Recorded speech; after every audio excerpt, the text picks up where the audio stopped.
halata ang lungkot sa iyong mga mata.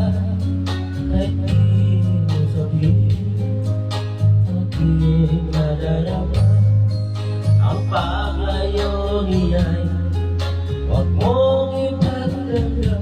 Mabuti na lamang siya'y sarawanan. Karamay huwag mo kahapon at ngayon kasama